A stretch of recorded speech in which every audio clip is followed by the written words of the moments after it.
Bonjour et bienvenue au podcast Sans tabou. Mon nom est Catherine Savage, je suis enseignante d'éthique et culture religieuse et d'éducation à la sexualité au Collège de l'Assomption et j'ai décidé de démystifier les tabous de notre société. Ensemble, nous allons essayer de les comprendre, un tabou à la fois. Alors, bonjour et bienvenue à ce nouveau podcast Sans tabou. Le podcast qui a pour but de donner la parole aux élèves. On a choisi d'aborder des sujets qui étaient tabous parce qu'on voulait les démystifier un à la fois. Donc aujourd'hui, je rencontre Frédéric Vincent. Elle est de deuxième secondaire. Bonjour Frédéric. Allô. Ça va bien? Oui, et toi? Oui, merci beaucoup.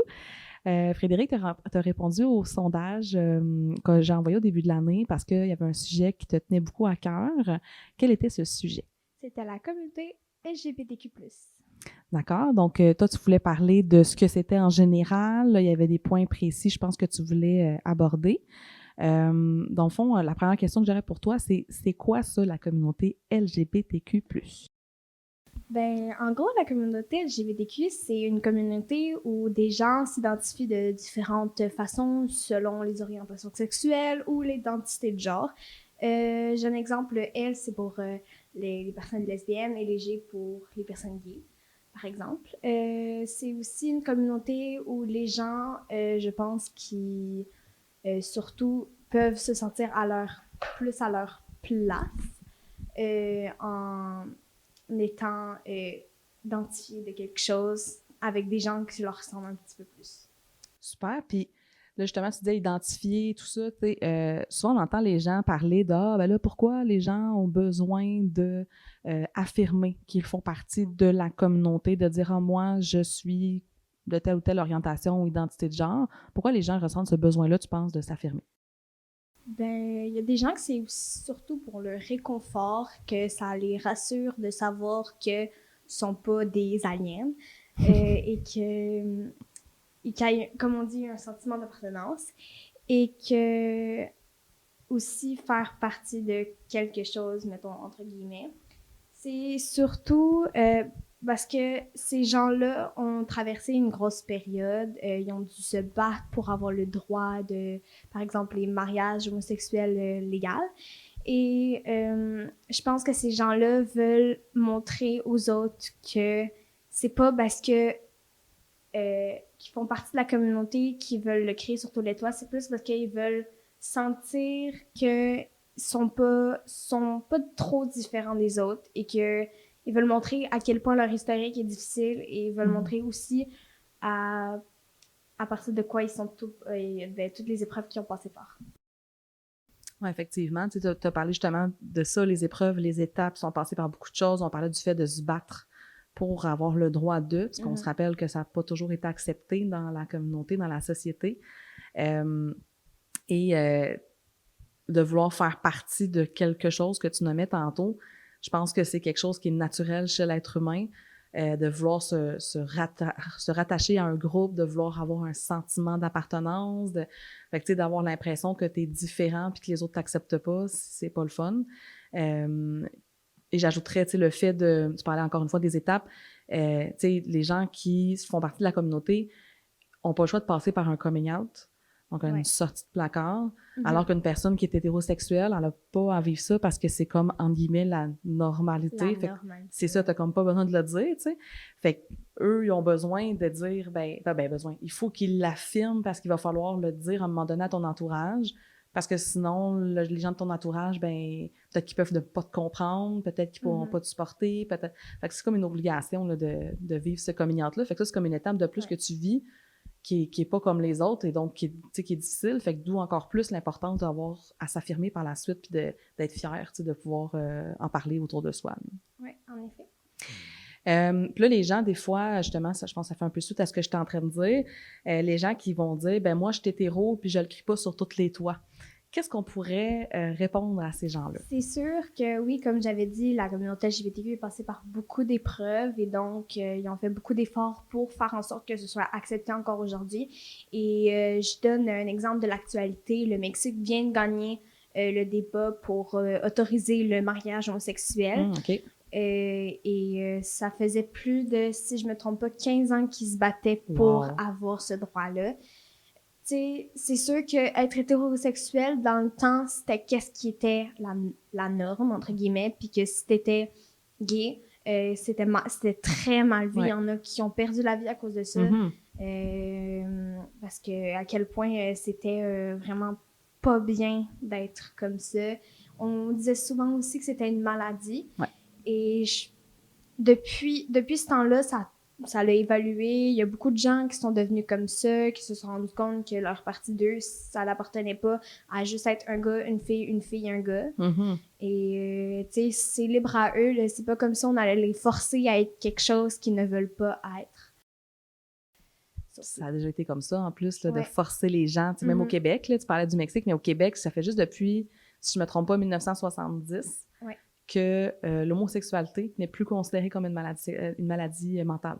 Puis même encore là, dans les débuts, c'était encore un peu ah oui, quand ça venait de commencer, là, effectivement. Puis tu sais, les gens, quand on disait qu'ils pensaient être homosexuels, comment ils réglaient ça? Ben, c'est souvent des chocs électriques à la tête. On pouvait faire des opérations pour penser que peut-être on allait ramener la personne sur, entre guillemets, le droit chemin. Fait que tu sais, on a ri, mais ça devait tellement être atroce dans ce temps-là, là. Comme, plus on parle d'homosexualité, on parle d'orientation sexuelle, mais imagine les gens qui, justement, c'était plus au niveau de l'identité de genre, que là, tu n'as pas l'impression que tu fites dans le cadre, puis là, tu es obligé de fitter dans ce cadre-là quand même. Surtout au moment où la religion était vraiment, vraiment présente, là, ça devait être assez difficile.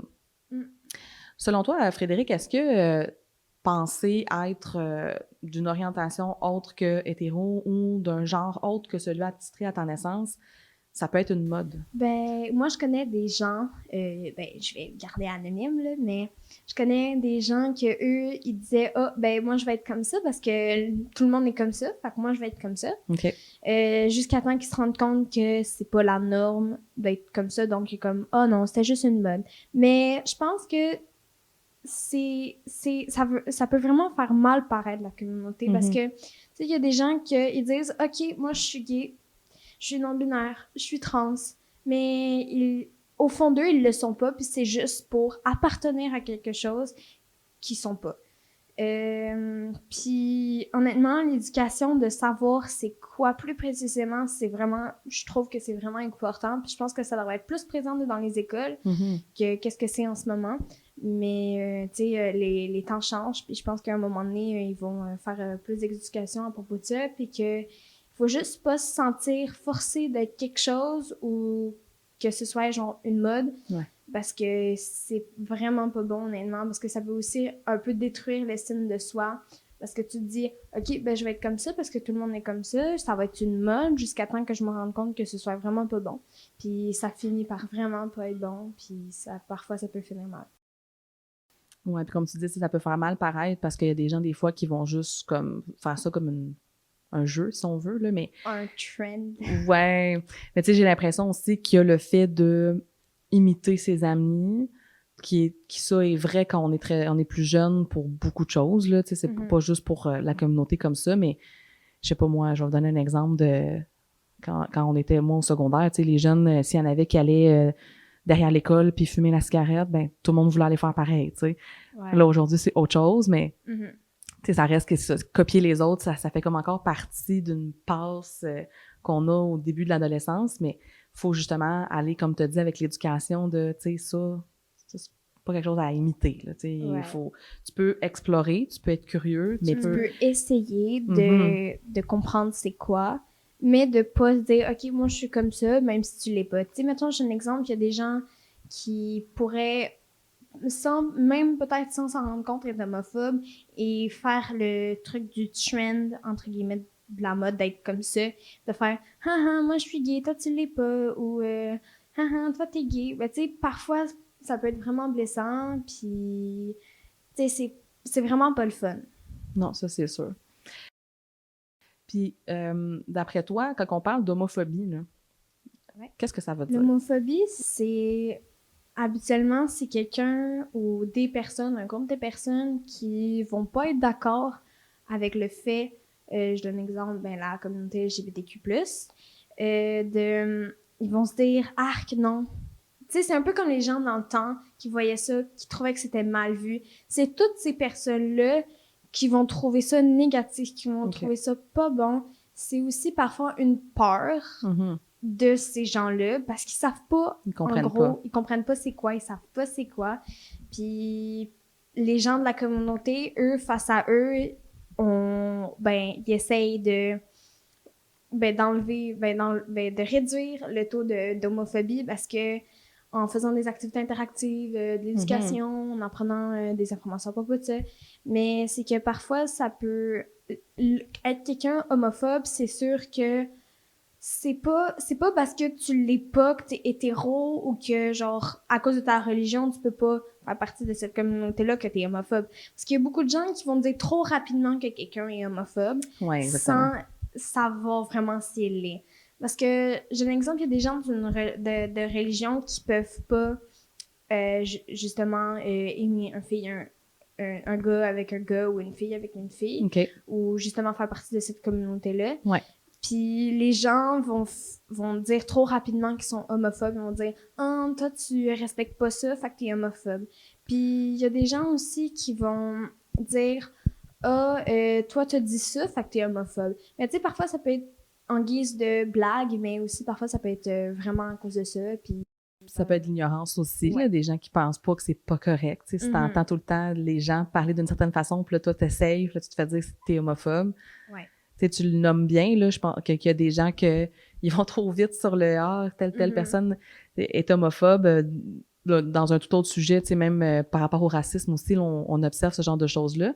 Fait que, tu sais, comme tu dis, c'est de prendre le temps, peut-être, tu sais, d'apprendre les choses aux gens, tu sais, si quelqu'un dit quelque chose de déplacé, plutôt que de traiter la personne d'homophobe, peut-être le questionner sur qu'est-ce que tu sais de ça, est-ce que tu sais quel impact ça a, puis aller vers le questionnement, aller vers l'éducation, parce que juste dire t'es homophobe, c'est faire un jugement trop rapidement. Oui, puis ça changera rien à la personne. La personne va faire comme ah ben là elle m'a insulté, puis ça va s'arrêter là, tu sais. Parce que la personne va le voir comme une insulte de se faire traiter d'homophobe, tu sais. Parce que homophobe, c'est pas comme si oh t'es un dieu, tu sais, c'est vraiment pas.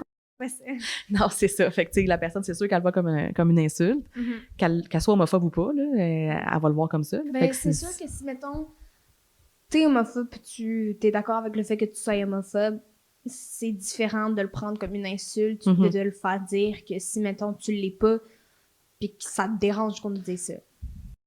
Parce qu'à ce moment-là, si ça te dérange, peut-être que parce qu'il y a un apprentissage à faire. Si tu dis que tu ne l'es pas, ben apprends ce que tu as besoin d'apprendre pour ne plus l'être à ce moment-là. Là. Un autre sujet qu'on s'était parlé, on parlait d'homoparentalité, donc juste pour s'assurer que tout le monde comprend, donc homoparentalité ayant 2 parents du même sexe, donc 2 hommes, 2 femmes, ou 2 personnes non-binaires, peu importe. Donc, on pense, il y a des personnes qui pensent qu'il y a des effets sur l'enfant, sur son orientation sexuelle ou son identité, etc. Est-ce que c'est un mythe ou c'est une réalité, tu penses? Je pense que ça peut, oui, peut-être influencer l'enfant parce que l'enfant, lui, ses parents, c'est son modèle. Tu sais, mettons, j'ai un exemple. Pour avoir un enfant, ça prend un spermatozoïde puis un ovule, donc qui va créer un enfant.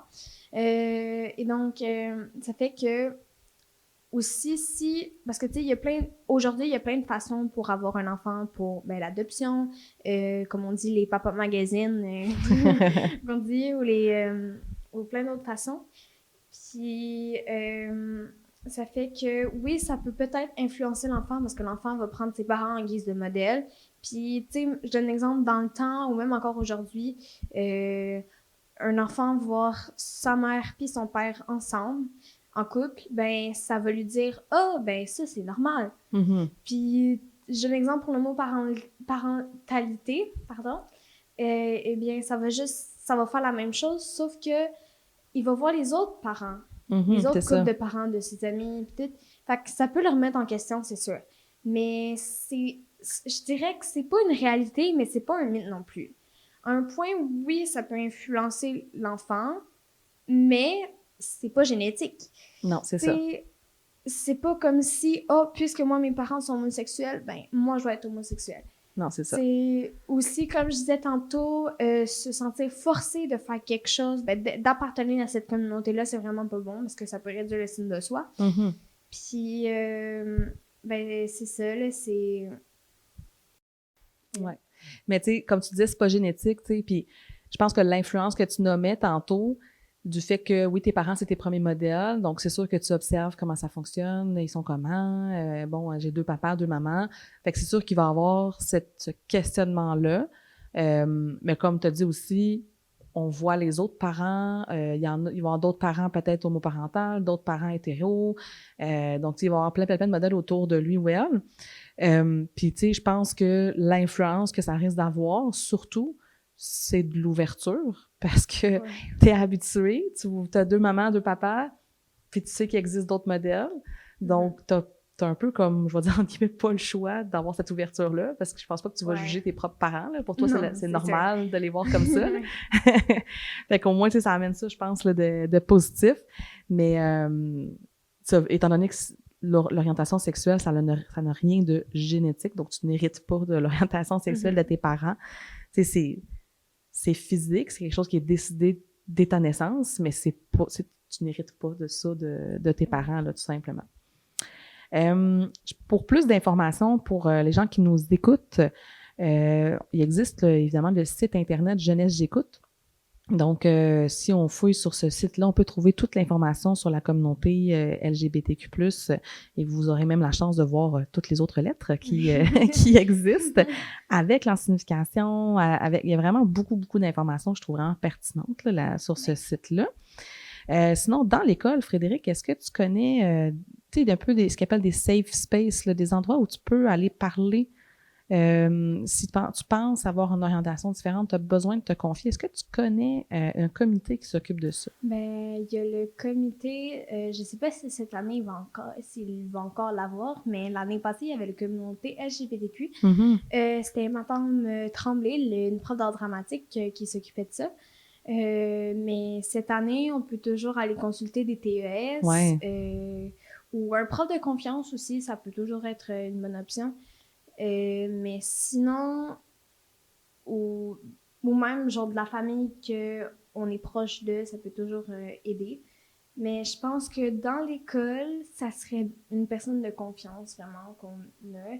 Il y a les TES qui connaissent probablement à propos de ça parce que c'est à propos de l'adolescence. Puis l'adolescence, ben, c'est un questionnement. Effectivement. Fait que c'est ça. Puis on est chanceux parce qu'on a 3 TES quand même dans l'école. Si on est au premier cycle, on a Mme Marie-Ève Pitt.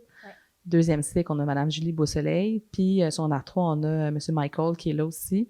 Donc, ils sont tous bien formés pour pouvoir aider là, dans ces situations-là, être là pour écouter, être là pour conseiller. Puis si on s'informera si le fameux comité existe toujours, ça serait le fun que ce soit toujours le cas. Comme ça offre justement cet espace-là là, où on se sent bien pour parler. En terminant, Frédéric, est-ce que tu aurais un mot de la fin pour nos auditeurs, quelque chose que tu aimerais leur dire, un message important? Faites-vous confiance, puis si vous avez des questions, ben n'hésitez pas à les poser. Il faut pas, puis si en dedans de nous, on sent qu'on n'appartient pas à ça, ben de vraiment pas hésiter à ouvrir nos portes. Parce que c'est pas tout le monde qui est hétérosexuel, puis même j'ai un exemple, moi, je fais partie de cette communauté-là, puis ça m'a pris, je pense, à peu près quand même une couple de mois avant de réaliser que j'étais comme ça. Puis je me suis posé des questions, mais je pense pas que je sois allée parler à assez de monde. Parce que si on va parler à des gens de confiance ou des gens qui font partie de cette communauté-là, ça peut encore plus nous ouvrir les yeux puis en savoir plus. Puis je pense que ça peut vraiment aider. C'est ça. Effectivement. Puis juste une dernière chose, tu m'as fait penser, parce que là, on parle de la communauté, là, tu as dit, c'est pas tout le monde qui est hétéro et tout ça. Il y a un autre type de personnes dans la communauté qui sont là pour écouter, les alliés qui sont là, même si que tu sois hétéro, peu importe, qui sont là pour écouter puis qui sont là pour justement offrir un soutien, etc. Donc, c'est des gens aussi de confiance qui sont partout autour de nous, finalement, là, qui peuvent être là pour aider. Donc voilà, merci beaucoup Frédéric. Merci. Très intéressant. Alors c'était Frédéric et Catherine pour le podcast Sans Tabou. À une prochaine fois. Bye!